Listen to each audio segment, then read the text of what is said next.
தமிழனை காட்டி கொடுத்து, தமிழனை அழித்து, தமிழன தலைவர்களை எல்லாம் நிர்மூலமாக்கிய ஒருவனுடைய கொடி, ஒரு கட்சியின் கொடி, ஒரு துரோகத்தின் கொடி இந்த மண்ணில் பறப்பது அவமானம். அதை பார்க்கும் பொழுதெல்லாம் மலத்தை மிதித்ததை போல உணர்கின்றேன் நான்.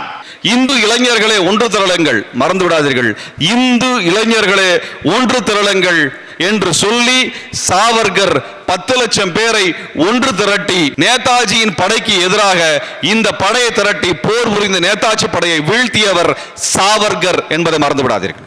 நம்ம ஊர்ல நம்ம படிக்கிறது நமக்கான வரலாறா? நாம் படிப்பது, நமது குழந்தைகள் படிப்பது நமக்கான வரலாறு இல்லை என்றால் நாம் சுதந்திர நாட்டில் தான் வாழ்கிறோமா என்கிற கேள்வி எழுமா இல்லையா? அதான் 1911 ஆரம்பித்து 13 நடைமுறைக்கு கொண்டு வந்து இங்க 1920 அந்த சட்டத்திற்கு எதிரான எழுச்சி மிகுந்த போராட்டத்தை நடத்தி ஒட்டுமொத்த இந்தியாவில் பழங்குடிகள் மீதான அடக்குமுறைக்கு எதிரான குரலாக ஒலித்ததுதான் பெருங்காமநல்லூரினுடைய அந்த போராட்டம். 220 வருடத்திற்கு பிறகு கோயம்புத்தூர் மண்ணை மீட்க வேண்டும் என்று 42 பேர் போராடி தூக்கிலேற்றப்பட்டார்கள். அதில் 36 பேர் இஸ்லாமியர்கள். அந்த இஸ்லாமியர்கள் வசித்த பகுதியான கோட்டைமேடு தான் இன்றைக்கு தீவிரவாதிகளுடைய பகுதி என்று இந்திய அரசு முற்றுகையிட்டு இஸ்லாமியர்கள் கைது செய்து கொண்டிருக்கிறதே. அந்த இஸ்லாமியர்கள் யார் என்றால் 220 வருடங்களுக்கு முன்பு இந்த மண்ணை மீட்க வேண்டும் என்று போராடி உயிர் நீத்த அந்த போராளிகளுடைய வம்ச வாரிசுகள். நம்ம பள்ளிக்கூடத்தில் படிச்ச நம்ம பிள்ளைங்க போய் டாக்டர் ஆக முடியாது என்று எவன் முடிவு பண்றான்? டெல்லிக்காரன் முடிவு பண்றான். இது அடிமையாக நாம் வாழ்கிறோம் என்பதற்கு இதை விட என்ன அத்தாட்சி இருக்க முடியும்? புரட்சியாளர்களுக்கு இணக்கமாக ஒன்றிணைந்து நின்ற இந்த மண்ணில் இன்றைக்கு மத ரீதியாக பிரிவினையை, பிளவுகளை கொண்டு வருகிறார்கள் என்றால் அதை தடுக்கக்கூடிய போராட்டம் தான் நமது விடுதலை போராட்டமாக இருக்க முடியும்.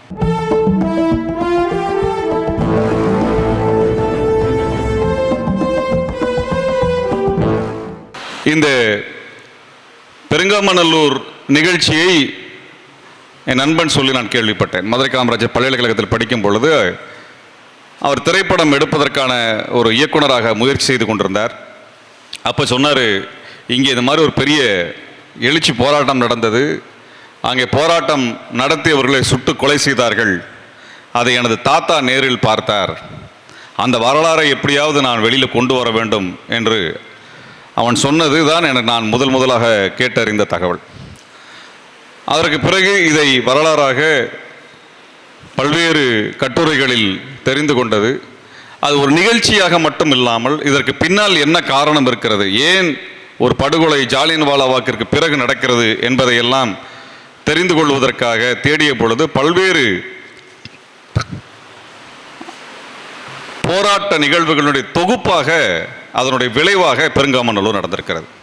அது திடீரென்று இந்த மக்கள் மீது நிகழ்த்தப்பட்ட ஒரு பெரும் தாக்குதல் அல்ல. இந்த பகுதி மக்கள் கிட்டத்தட்ட 150 ஆண்டுகளுக்கு மேலாக அவர்கள் ஆங்கிலேயர்கள் எதிர்த்து வந்து நடத்திய போராட்டத்தினுடைய விளைவாகத்தான் ஆங்கிலேயர்கள் இவர்களை சுட்டு படுகொலை செய்திருக்கின்றான், ஒரு எச்சரிக்கை விடுத்திருக்கின்றான். ஆகவே இந்த பெரும் போராட்ட வரலாற்றினுடைய ஒரு வரலாற்று புள்ளியை எடுத்து இந்த 150 ஆண்டுகால அரசியலை தொகுத்து பார்க்க வேண்டும் என்று நாங்கள் 2020 பெருங்காமநல்லூர் நூற்றாண்டு விழா சிறப்பிதழை மேற்பதனல் இயக்கத்தில் கொண்டு வந்தோம். தோழர் பிரவீன் அவர்கள் தான் இதை தொகுத்து அதை ஒரு சிறப்பு புத்தகமாக மாற்றுவதற்கான ஏற்பாடுகளை செய்தார். அப்போ நாங்கள் தொகுத்த பொழுது இந்த வரலாறு எந்தெந்த புள்ளியிலிருந்தான் பார்க்கலாம் என்று பார்த்த பொழுது, ஒன்று, ஆங்கிலேயருக்கு எதிராக போராடியவர்களை எல்லாம் எப்படி இவர்கள் ஒடுக்கினார்கள் என்கின்ற நமக்கு தெரிந்த வரலாறு.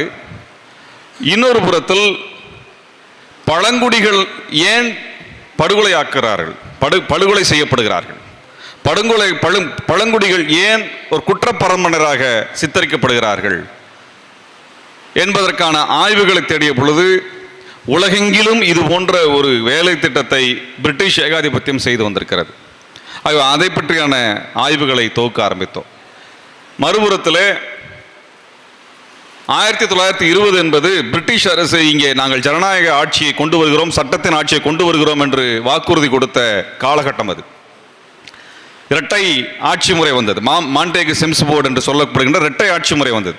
நீங்களே உங்களது பிரதிநிதிகளை தேர்ந்தெடுத்துக் கொள்ளலாம் என்று சொன்ன பிறகு எப்படி இந்த படுகொலை நடந்தது என்று பார்த்தால், சட்ட ரீதியாக இவர்களை குற்றவாளியாக அறிவிப்பதன் மூலமாக காவல்துறை சுட்டு படுகொலை செய்வதற்கான அனைத்து அதிகாரத்தையும் வழங்குவது என்று சட்ட ரீதியான படுகொலை செய்வதற்கான ஒரு சூழலை ஆங்கில அரசு ஏற்படுத்துகிறது.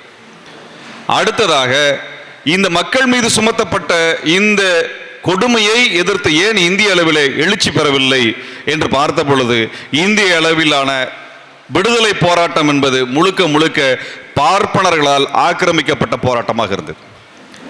ஆக பார்ப்பனர்களுக்கு ஏதேனும் ஒரு சிக்கல் என்றால் அது தேசிய பிரச்சனையாக மாறும். ஆனால் பழங்குடிகளுக்கும் ஆங்கிலேயரை எதிர்த்து போராடுகிறவர்களுக்கும் அடக்குமுறை என்றால் அது பிராந்திய செய்தியாக கூட வராது என்ற நிலையை உருவாக்கியிருந்தார்கள். ஆக இந்தியா முழுவதும் கிளர்ந்து எழுந்திருக்க வேண்டிய ஒரு போராட்டம் ஏன் ஒரு பகுதியிலே ஒரு ஊரிலே பல்லாயிரக்கணக்கான மக்கள் திரண்ட போராட்டத்திற்குள் துப்பாக்கி சூடு நடத்துவதற்கான துணிச்சலை ஆங்கில அரசுக்கு எது கொடுத்திருக்கிறது என்ற கேள்வி. அடுத்ததாக அந்த குற்றப்பரம்பரை சட்டம் என்ற சட்டம் அப்படியே இருக்கிறதா அல்லது இன்று வரை தொடர்கிறதா? இந்த சட்டம் முடிந்து போய்விட்டதா அல்லது முற்றுப்பெறாமல் தொடர்கிறதா என்று பார்த்தோம் என்றால் அந்த சட்டம் இன்று வரை வேறு வேறு பெயர்களில் நடைமுறைப்படுத்தப்பட்டிருக்கிறது. அதைத்தான் தோழர் ஷெரீப் அவர்கள் சொன்னார்கள். இஸ்லாமியர்கள் மீது நடத்தப்படுகின்ற அடக்குமுறை குற்றப்பரம்பரை சட்டம் என்கின்ற அந்த சட்டத்தினுடைய வழிகாட்டுதல் தான் இன்றும் இருக்கிறது. இன்றைக்கும் தமிழ்நாட்டில் இருக்கக்கூடிய பழங்குடிகள் கிட்டத்தட்ட 36 பழங்குடிகள் இருக்கிறார்கள்.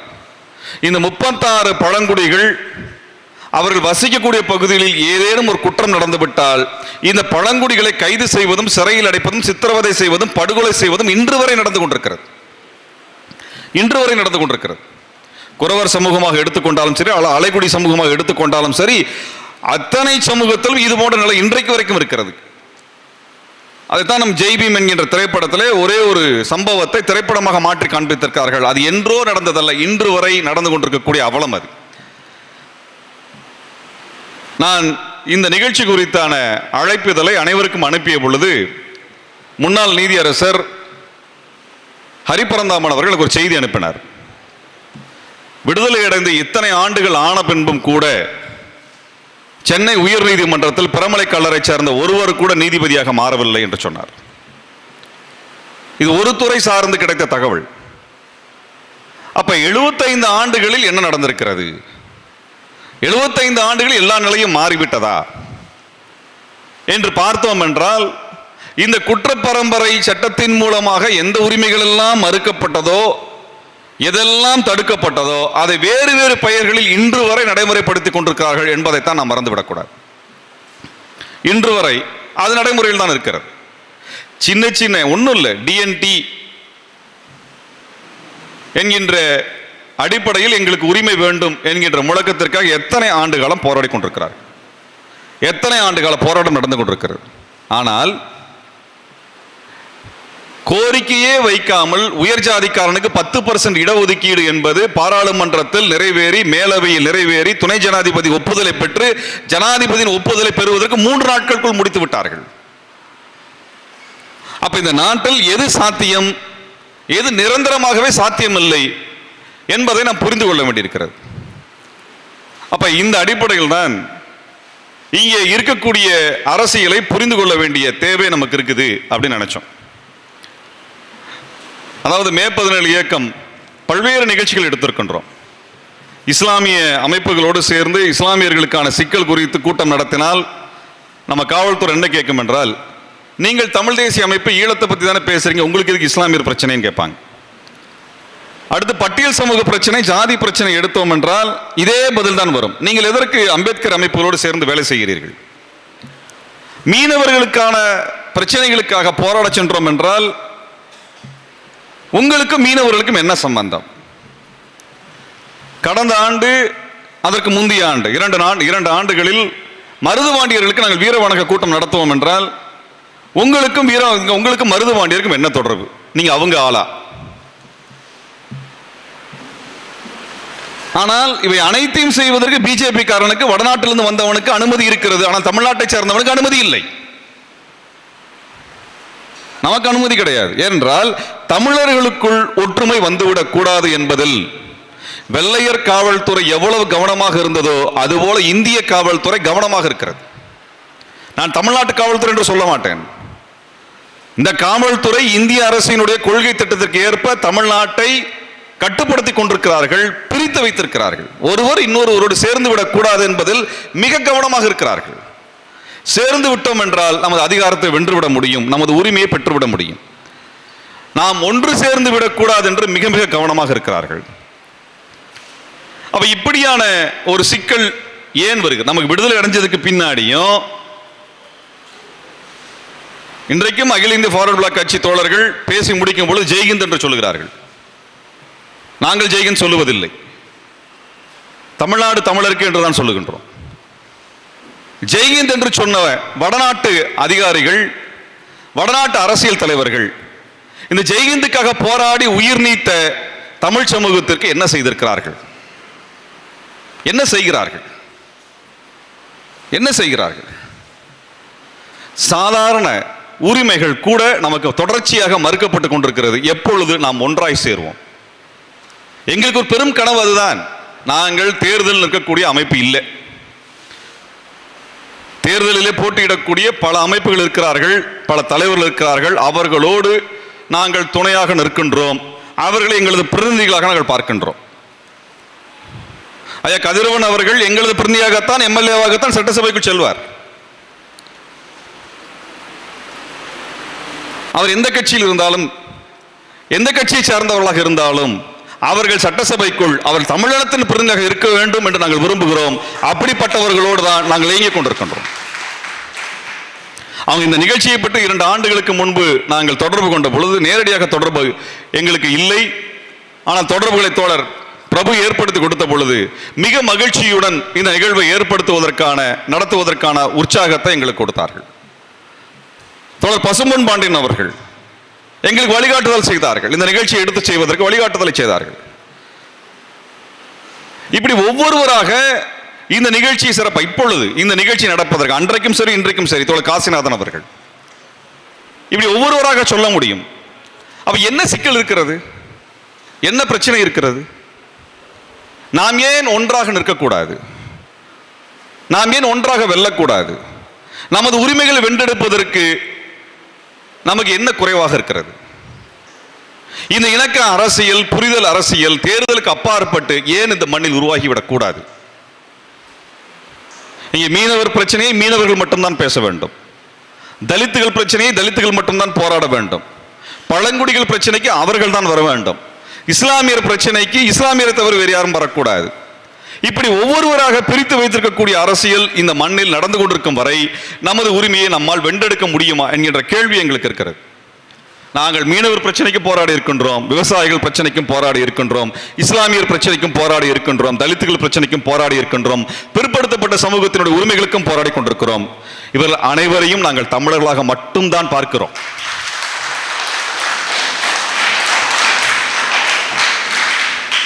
இந்த பெருங்காமநல்லூர் போராட்டத்தினுடைய முக்கியத்துவம் நாம் கவனத்தில் எடுக்க வேண்டியது இருக்கிறது. இது ஏன் என்ன சொல்லுது அப்படின்னா, இதை வைத்துக்கொண்டு ஒரு உண்மையை நாம் பேச வேண்டும். இந்தியாவில் வெள்ளையர்களுக்கு எதிராக நீண்ட போர் புரிந்தவர்கள் பழங்குடிகள்.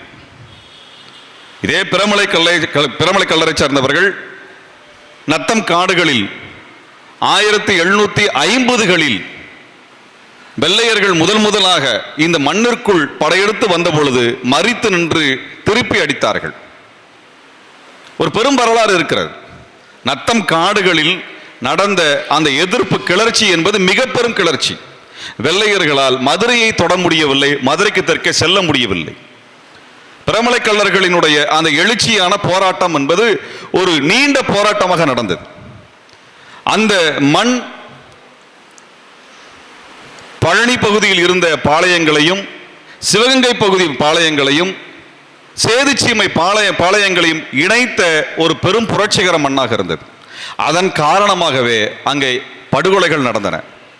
கிட்டத்தட்ட 5000 பேர் படுகொலை செய்யப்பட்டார்கள். ஆங்கிலேயனுடைய அதிகாரி ஒருவனால் மட்டுமே, ஒரு அதிகாரி மட்டுமே 5000 பேரை படுகொலை செய்த வரலாறு இருக்கிறது. ரம்லே என்கின்ற அதிகாரி அந்த ஊருக்குள் புகுந்து அந்த மக்களை, குழந்தைகளை, பெண்களை, முதியோர்களை ஈவிரக்கம் இல்லாமல் படுகொலை செய்த வரலாறு இருக்கிறது. அந்த மக்கள் அத்தனை தூரம் அடக்கி ஒடுக்கப்பட்டார்கள். ஆனால் போராட்டத்தை கைவிடவில்லை. எனக்கு முன்பு பேசிய ஐயா சொன்னாங்க இல்லையா, மருதுபாண்டியர்கள் தூக்கிலேற்ற பிறகு பினாங்குக்கு நாடு கடத்திய பொழுது அதில் நாடு கடத்தப்பட்டவர்கள் 2 கர்மாத்தூரை சார்ந்தவர் என்று சொன்னார்கள். 3 பேர் கர்மாத்தூரை சார்ந்தவர் என்று சொன்னார்கள். அப்படி என்றால் மருதுபாண்டியர்கள் போரிட்ட அந்த சிவகங்கை சீமைக்கும் கர்மாத்தூருக்கும் என்ன தொடர்பு? என்ன தொடர்பு? அவர் பேசும் பொழுது சுந்தர வந்தியத்தேவன் அவர்கள் ஒரு தகவல் பெட்டகமாக இருக்கின்றார். அவர் பேசும் பொழுது சொன்னார், அந்த விருப்பாச்சி கோபால நாயக்கர் தான் இந்த புரட்சியாளர்கள் பயிற்சி எடுப்பதற்குரிய தயாரிப்புகளை பழனி காடுகளுக்குள் ஏற்படுத்தி கொடுத்தவர். அங்கே இருந்து அவர்கள் திப்பு சுல்தானினுடைய படை தளபதிகளை தொடர்பு கொள்கிறார்கள். சிவகங்கை சீமையும் விருப்பாச்சி பாளையமும் இணைந்து ஒரு போர் திட்டத்தை மேற்கொள்ளும் பொழுது தீரன் சின்னமலையும் இணைந்து கொள்கிறார். திப்பு சுல்தானுடைய படை தளபதிகள் இணைந்து கொள்கிறார்கள். அதைத்தான் அவர் கனிஜா கானை சொல்லுகிறார். ரோனுல்லா கான், கனிஜா கான், முகமது ஹாசம் என்று ஒரு பெரும் பட்டியல் சேர்ந்த தளபதிகள் இணைந்து கொள்கிறார்கள். இவர்கள் எல்லாரும் சேர்ந்து தாங்க பெரும் போரை நடத்தினார்கள் வெள்ளையர்களுக்கு எதிராக. இன்னும் சொல்ல வேண்டும் என்றால் கோயம்புத்தூரை கைப்பற்ற வேண்டும் என்று திட்டத்தை வகுத்தவர் மருதுபாண்டியர்கள். அவர்கள்தான் கோயம்புத்தூரை தகர்த்தால் வெள்ளையர்களுடைய கொட்டத்தை அடக்கிவிடலாம் என்று திட்டமிடுகிறார்கள். இன்றைக்கும் தென்னிந்தியாவினுடைய மிக முக்கியமான இராணுவ தளம் என்பது கோயம்புத்தூர் தான். கோயம்புத்தூரில் கடல் கிடையாது, ஆனால் கப்பல் படையினுடைய தளம் கோயம்புத்தூரில் இருக்கிறது. அன்றைக்கு வெள்ளையர் உருவாக்கி வைத்த இடம் அது. அந்த கோயம்புத்தூரை தாக்க வேண்டும் என்று முடிவெடுப்பவர் மருதுபாண்டியராக இருக்கிறார். அதற்கான பயிற்சியை கொடுப்பவர் விருப்பாச்சி கோபால நாயக்கராக இருக்கிறார். அதற்கான போரை நடத்துகின்ற தளபதியாக தீரன் சின்னமலை இருக்கின்றார். ஒவ்வொரு ஊராக தாக்கி அளிக்கக்கூடிய பொறுப்பை திப்பு சுல்தானுடைய படை தளபதிகள் இருக்கிறார்கள். இதில் எங்கே ஜாதி வந்தது? இதில் எங்கே ஜாதி வந்திருக்க முடியும்? இப்படியான ஒரு தாக்குதலை நடத்துகிறார்கள். இங்கே இருக்கக்கூடிய அன்றைக்கு இருந்த தளபதியாக இருந்த தீரன் சின்னமலையினுடைய படையில தளபதியாக இருந்த கருப்பையா சேர்வை, அவர் நெப்போலியனை பார்ப்பதற்காக அனுப்பி வைக்கப்படுகிறார்கள். நெப்போலியனோடு தொடர்பு எடுக்கிறார்கள். திப்பு சுல்தான் அமெரிக்காவினுடைய விடுதலை போர் நடக்கிறது, அமெரிக்காவின் விடுதலை போருக்கு ஆதரவு தெரிவிக்கின்றார். ஒரு சர்வதேச அளவிலான சுதந்திர உணர்ச்சி தமிழ்நாட்டிற்குள் கொண்டு வந்தவர்கள் இவர்கள் தான். இவங்க தான் கொண்டு வந்தாங்க. இப்படிப்பட்ட ஒரு பெரும் போராட்டம் இந்த மண்ணில் கட்டி எழுப்பப்பட்டது, ஜாதி கடந்து கட்டி எழுப்பப்பட்டது. நாங்கள் இந்த பாளையக்காரர்கள் வரலாறை ஒவ்வொரு ஊரிலும் சென்று நாங்கள் பேசுகின்றோம். காரணம், இந்த பாளையக்காரர்கள் போரிலே நின்ற மக்கள் சாமானிய மக்கள்.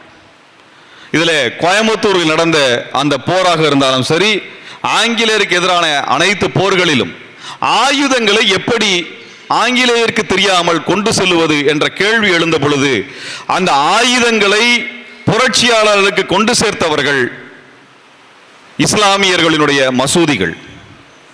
அந்த மசூதிகளில் தான் அந்த ஆயுதங்களுடைய கிடங்குகளாக இருந்தன. அதன் வழியாகத்தான் அந்த ஆயுதங்கள் அந்த கிளர்ச்சியாளர்களுக்கு கையிலே கொண்டு போய் சேர்க்கப்பட்டது. இமாம்கள் அந்த புரட்சி பணியை மேற்கொண்டார்கள். இதெல்லாம் இல்லைன்னால் இன்றைக்கு நாம் சுதந்திர விடுதலை அடைந்திருக்க முடியாது. ஆனால் இன்றைக்கு ஒரு கூட்டம், மோடியினுடைய கூட்டம், இங்கே நம்மை மத ரீதியாக பிரிக்க நினைக்கிறார்கள். அன்றைக்கு இந்த தர்காவோ இந்த மசூதியோ இல்லை என்றால் மருதுபாண்டியர்களுக்கோ தீரன் சின்னமலைக்கோ ஆயுதங்கள் எப்படி புரட்சியாளர்களை கொண்டு போய் சேர்த்திருப்பார்கள். இந்த வரலாறை தெரிந்து நாங்கள் பேசுகின்றோம். அதனால தான் எங்களுக்கு எந்த தொலைக்காட்சி விவாதத்திலும் இடம் இல்லாமல் இருக்கிறது. அதனால்தான் எங்கள் கூட்டங்களுக்கு அனுமதி கிடைக்காமல் இருக்கிறது. இந்த வரலாறை ஊர் முழுவதும் நாங்கள் சொல்ல விரும்புகின்றோம். எங்கெல்லாம் வாய்ப்பு இருக்கிறதோ அங்கெல்லாம் நாங்கள் சொல்ல விரும்புகின்றோம். ஆனால் அப்படிப்பட்ட மண், இந்த மண் புரட்சியாளர்களுக்கு இணக்கமாக ஒன்றிணைந்து நின்ற இந்த மண்ணில் இன்றைக்கு மத ரீதியாக பிரிவினையை, பிளவுகளை கொண்டு வருகிறார்கள் என்றால் அதை தடுக்கக்கூடிய போராட்டம் தான் நமது விடுதலை போராட்டமாக இருக்க முடியும். நமக்கு விடுதலை கிடைக்கவில்லை. ஐயா ஹரிபரந்தாமன் சொல்றாரு, ஹைகோர்ட்ல ஒரு நீதிபதி கூட இந்த சமூகத்திலிருந்து வர இயலவில்லை என்றால் அது என்ன நீதித்துறை? இது என்ன அரசாங்கம்? இது என்ன சுதந்திரம்? இது யார் பெற்ற சுதந்திரம்? அப்ப இப்படியாக இருக்கக்கூடிய இந்த போராட்டத்தை பார்த்தோம்னா வெள்ளைக்காரனுக்கு எதிராக போர் புரிந்தவர்கள் பழங்குடிகளாக இருக்கிறார்கள். போர் வீரர்களாக இருக்கிறார்கள். இந்தியாவில் இதற்கான போர் என்பது மிகப்பெரிய நீண்ட ஒரு வரலாறு இருக்கிறது. 1730களில் ஆரம்பித்து போர் நடக்கிறது. இந்தியா முழுவதும் பழங்குடிகள் தான் சண்டை போடுகிறார்கள். கிட்டத்தட்ட 170 வருடங்கள் 180 வருடங்கள் சண்டை நடக்கிறது. மத்திய இந்தியாவில் சந்தாள் பழங்குடிகள், கார்வார் பழங்குடிகள், ஒரிசாவை சேர்ந்த பழங்குடிகள், வட ஆந்திராவை சேர்ந்த பழங்குடிகள், மித்னாப்பூரை சேர்ந்த பழங்குடிகள், சோட்டா பீகாரை சேர்ந்த பழங்குடிகள், பெங்காலை சேர்ந்த பழங்குடிகள், நாகாலாந்தை சேர்ந்த பழங்குடிகள், அசாமை சேர்ந்த பழங்குடிகள், குஜராத்தை சேர்ந்த பழங்குடிகள், இவர்கள் தான் போரை நடத்துகிறார்கள். அதுபோல இந்த மண்ணிலே போர் புரிந்தவர்கள் பிரமலை கள்ளர்கள். இங்கே இருந்த பல சமூகங்கள், கிட்டத்தட்ட 67 சமூகத்தை குற்ற பரம்பரை சட்டத்தில் கொண்டு வந்தார்களே, இந்த 67 சமூகமும் இவர்களை எதிர்த்து, இங்கே ஆங்கிலர் எதிர்த்து போர் புரிந்த சமூகம். இவர்கள் தான் இந்தியாவின் விடுதலை போராட்டத்தை நடத்தியவர்கள் தானே ஒழிய காங்கிரஸ் கட்சி நடத்தவில்லை. காங்கிரஸ் கட்சி நடத்தவில்லை. இந்த எழுச்சி போராட்டத்துக்கு கருத்தாயுதத்தை கம்யூனிஸ்டுகள் தருகிறார்கள், சோசியலிஸ்டுகள் தருகிறார்கள், பகத்சிங் தருகின்றார். அதற்கு பிறகு இவர்களை முற்போக்கு அரசியலுக்குள் அமைப்பாக, அணியாக, ஒரு இராணுவமாக திரட்டியவர் நேதாஜி சுபாஷ் சந்திர போஸ் அவர்கள். இந்த பழங்குடிகளாக இருக்கக்கூடியவர்களை, போர் மரபு கொண்டவர்களை, போராட்ட உணர்வு கொண்டவர்களை ஒரு இராணுவ படையாக மாற்றியவர் நேதாஜி சுபாஷ் சந்திர போஸ்.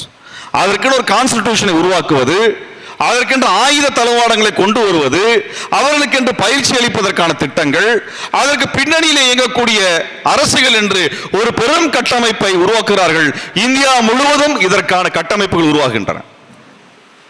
அப்ப இதுல காங்கிரஸ் கட்சிக்கு எங்கே இடம் என்று கேட்டா என்ன நடக்குதுன்னா, 1730களில் ஆரம்பிச்ச வெள்ளையனுக்கு எதிரான போராட்டம், நான் சொன்னேன் 1755 இங்க நத்தம் காடுகளில் நடந்த போர், அதுல இருந்து தொடர்ந்து அந்த போரை, அந்த போராட்டத்தில் இருந்தவர்கள் தான் மருதுபாண்டியருக்கு துணையாக இருக்கிறார்கள், விருப்பாச்சி கோபால நாயக்கர் துணையாக இருக்கிறார்கள், மணப்பாறை பாளையத்துக்கு துணையாக இருக்கிறார்கள், தளி பாளையத்திற்கு துணையாக இருக்கிறார்கள், அரவக்குறிச்சி பாளையத்துக்கு துணையாக இருக்கிறார்கள், கரூர் பாளையத்துக்கு துணையாக இருக்கிறார்கள். இவை அனைத்தையும் இணைக்கக்கூடியவர்களாக அந்த மலையை சேர்ந்தவர்கள் இருக்கிறார்கள். அங்கே அவர்கள் பெரும் அடக்குமுறைக்கும் படுகொலைக்கும் உள்ளாகிறார்கள். இப்படியாக இருந்த இந்த போராட்டம் தொடர்ச்சியாக நடக்கிறது. இப்படியாக நடந்து நடந்து நடந்து மருதுபாண்டியர்கள் படுகொலை செய்யப்பட்ட பிறகு வேலூர் புரட்சி, வேலூர் கழகம் நடக்கிறது. வேலூர் கழகத்தையும் அடக்கி ஒடுக்கிய பிறகும் இந்த மக்கள் தொடர்ச்சியாக புரட்சிகர உணர்வை தன்னுக்குள் வைத்திருக்கிறார்கள். இப்படியாக இருக்கக்கூடிய இந்த மக்களை எப்படி நிரந்தரமாக ஒடுக்கி வைப்பது என்று திட்டமிட்டுதான் குற்ற பரம்பரை சட்டம் கொண்டு வருகிறது. ஏன் பழங்குடிகள் போராட்டம் நடத்துகிறார்கள் என்றால், பழங்குடிகளினுடைய வணிகத்தை, பழங்குடிகளுடைய தொழிலை முதலாக நசுக்குகிறவராக வெள்ளையில் இருக்கிறார்கள். அதனால் பழங்குடிகள் போராட்டம் நடத்துகிறார்கள். பழங்குடி போராட்டம் நடத்திய பொழுது பார்ப்பனர்கள் என்ன செய்தார்கள்? பார்ப்பனர்களை பொறுத்தவரை இதுதான் நமக்கு தெரியாத வரலாறு. உசிலம்பட்டியிலோ கருமாத்தூரிலோ இந்த வரலாறு பேசப்பட வேண்டும் என்பதற்காக நாங்கள் பெரிய விருப்பம் கொண்டிருக்கின்றோம். காரணம் என்னவென்றால், நீங்கள் நடத்திய விடுதலை போராட்டம், நீங்கள் உயிர் கொடுத்து நடத்திய விடுதலை போராட்டத்தினுடைய விளைவை உங்களால் ஏன் அறுவடை செய்ய முடியவில்லை? யார் அறுவடை செய்தார்கள் என்பது தெரியாமல் ஏன் நம்மால் அறுவடை செய்ய முடியவில்லை என்பது தெரிந்து கொள்ள முடியாது. அப்ப இந்த விடுதலை போராட்டம் 1920 இங்க பெருங்காமநல்லூர் நடந்ததல்ல. 1750 ஆரம்பித்து 1920 ஒரு பெரும் படுகொலையில் அதை முற்றுப்புள்ளி வைக்க வேண்டும் என்று விரும்புகிறார்கள். அதற்கு பிறகு 1942 வெள்ளையனே வெளியேறு போராட்டம் நடந்த பொழுது அதிலே கொடூரமான ஒடுக்குமுறைகள், படுகொலைகள் நடக்கின்றன. அது இன்னும் ஆவணப்படுத்தப்படவில்லை. திருமங்கலத்திலிருந்து ஒரு புத்தகம் வந்தது. அப்பொழுது நடந்த அடக்குமுறைகள், ஒடுக்குமுறைகள் என்னவெல்லாம் நடந்தன என்றெல்லாம் அந்த பட்டியல், பெரும் பட்டியல் வந்தது. அந்த புத்தகம் தடை செய்யப்பட்ட புத்தகமாக மாறியது. அது சமீபத்தில் மறுபடியும் அது பேராசிரியர் சிவசுப்ரமணியம் அவர்கள் அதை ஆய்வு செய்து அதுல ஒரு சில தகவல்களை வெளியில் கொண்டு வந்தார்கள். அப்ப இத்தனை இழப்புகளை செய்த பழங்குடிகள், இந்த மண்ணின் மைந்தர்கள், இந்த மண்ணின் மைந்தர்கள் கையில் ஏன் அதிகாரம் வரவில்லை? ஏன் ஒருவர் கூட உயர் நீதிமன்றத்தில் நீதிபதியாக மாறுவதற்கு அல்லது இதர பதவிகள் அடைவதற்கு ஏன் இயலவில்லை? காரணம் என்னன்னா, பழங்குடிகள் போரிட்டுக் கொண்டிருந்த பொழுது வெள்ளைக்காரன் என்ன பண்ணானால் இந்த நாட்டிற்கான சட்டத்தை கொண்டு வர வேண்டும் என்று விரும்பினான். அந்த சட்டம் எந்த அடிப்படையில் உருவாக்குவது என்று யோசித்த பொழுது பார்ப்பனர்களின் ஆலோசனை அடிப்படையில் சமஸ்கிருதத்தில் இருந்து இந்த சட்டங்களை, எந்த சட்டங்களை, மனுதர்ம சட்டங்களை இந்தியாவின் சட்டமாக மாற்றுகிறார்கள். அதுதான் முதல் முறையாக இந்திய அளவில் சட்டம் உருவாக்கப்பட்ட நாள். இந்த முறை உருவானது 1790களில். அப்பதான் இந்தியா முழுமைக்கான ஒரு சட்டம் என்பது உருவாக. அதுவரை இந்தியா என்று ஒன்று கிடையாது. இந்தியா முழுமைக்கு சட்டம் என்று ஒன்று கிடையாது. இந்தியா முழுவதும் ஒரு ஆட்சியாளர் என்று எவனும் கிடையாது. இந்தியா முழுவதும் அதிகாரி என்று எவனும் கிடையாது. இந்தியா முழுவதும் நீதிமன்றம் என்று எதுவும் கிடையாது. வெள்ளைக்காரன் கொண்டு வருகின்றான். சமஸ்கிருதத்தின் அடிப்படையில் மனு தர்மத்தை மொழிபெயர்த்து அதை சட்டமாக மாற்றுகிறார்கள். அப்பொழுதுதான் ஆரியன் கொண்டு வந்த அந்த கட்டமைப்பு தான் இந்த மண்ணின் சட்டம் என்று அவர்கள் கொண்டு வருகிறார்கள். அது 1790களில் நடக்கிறது. இந்தியாவினுடைய ஒட்டுமொத்த இந்தியாவினுடைய சட்ட திட்டமாக மனு தர்மத்தை மாற்றுகிறார்கள். இது 1860 வரை கிட்டத்தட்ட 70 ஆண்டுகள் மனு தர்மத்தை தான் சட்டமாக நடைமுறைப்படுத்துகிறார்கள். அதுவரை பார்ப்பனர்கள் எந்த பிரச்சனையும் இல்லை. இதற்காக 12 சமஸ்கிருத வேத பார்ப்பனர்களை வேலைக்கு நியமனம் செய்து இவற்றையெல்லாம் மொழிபெயர்க்கின்ற வேலையை ஆங்கிலேயர்கள் செய்கிறார்கள். அதனால் பார்ப்பனர்களுக்கு பிரச்சனை இல்லை. இனாம் நிலம் இருக்கிறது. அதன் இனாம் நிலம் கோயிலுக்கு கொடுப்பது போன்று அரசர்களால், ஜமீன்தாரிகளால் கொடுக்கப்பட்ட, பண்ணையார்கள் கொடுக்கப்பட்ட நிலங்கள் இருக்கின்றன.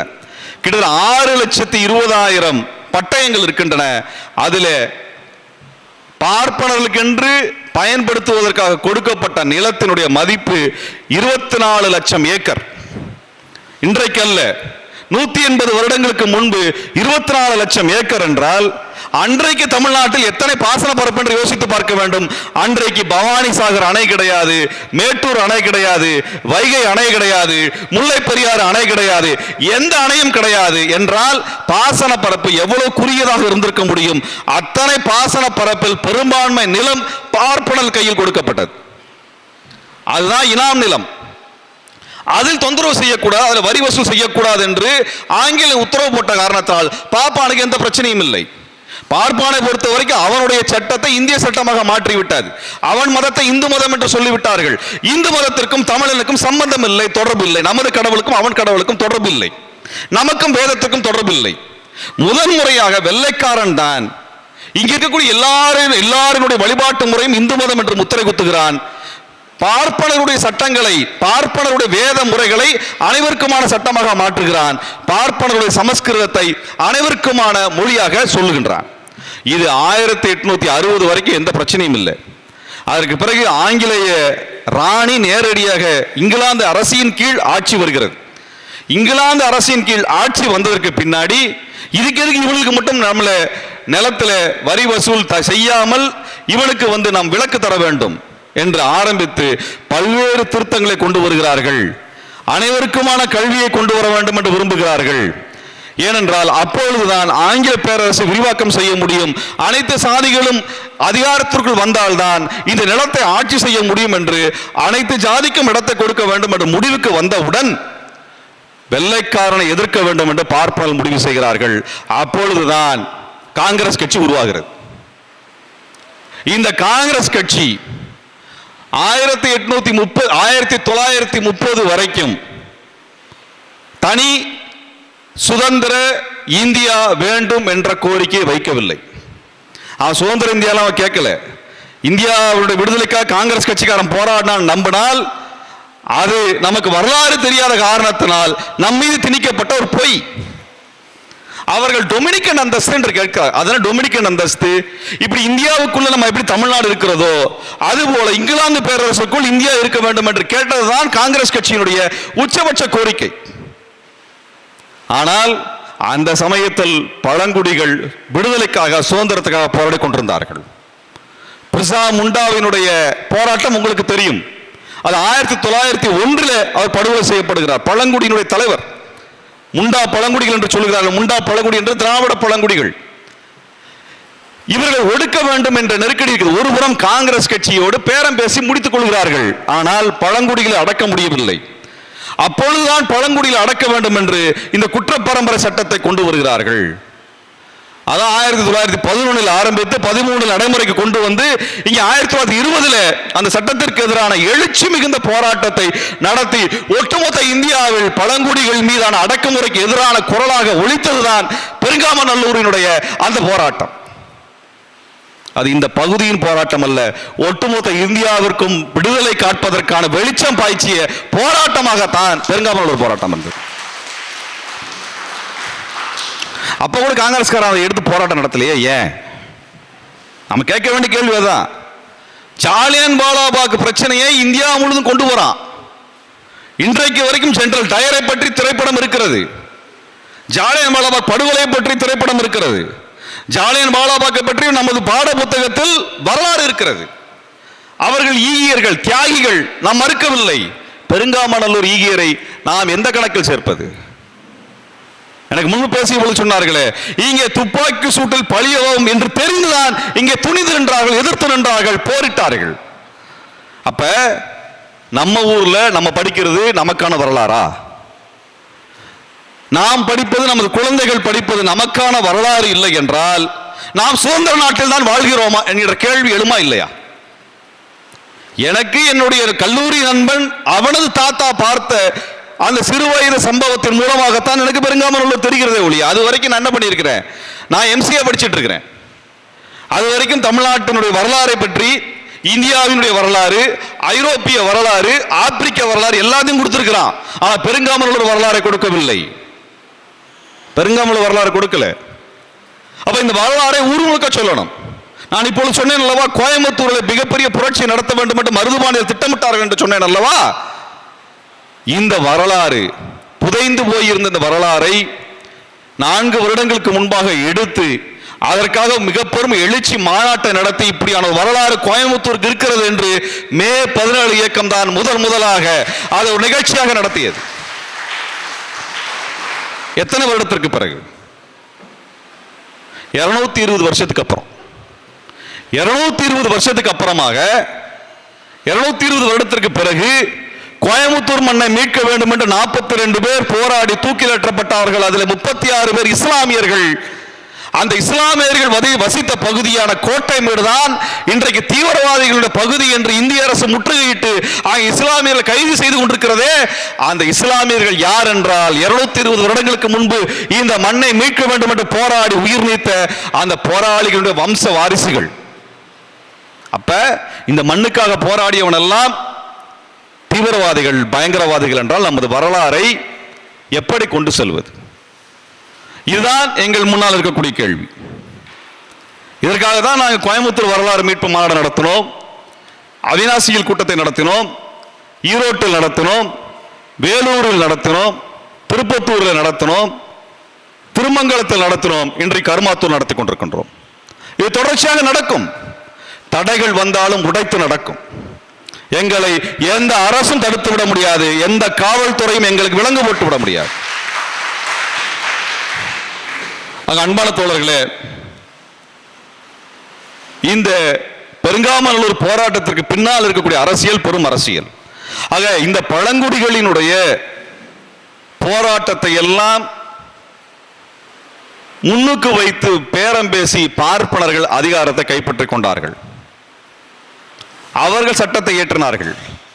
பார்ப்பனர்களுக்கான சட்டத்தை அவர்கள் கொண்டு வரும் பொழுது அதற்குள்ளாக போராடி நமக்கு சிறிதளவு உரிமை, பேசுவதற்கு உரிமை, ஓட்டு போடுவதற்கு உரிமை, தேர்தல் நிற்பதற்கு உரிமை என்ற உரிமையை வாங்கி கொடுத்தவர் அண்ணல் அம்பேத்கர் அவர்கள்.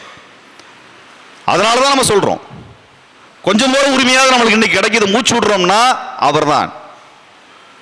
அதற்கு பிறகு இவன் கொடுத்திருக்கக்கூடிய சுதந்திரம் உண்மையான சுதந்திரம் இல்லடா.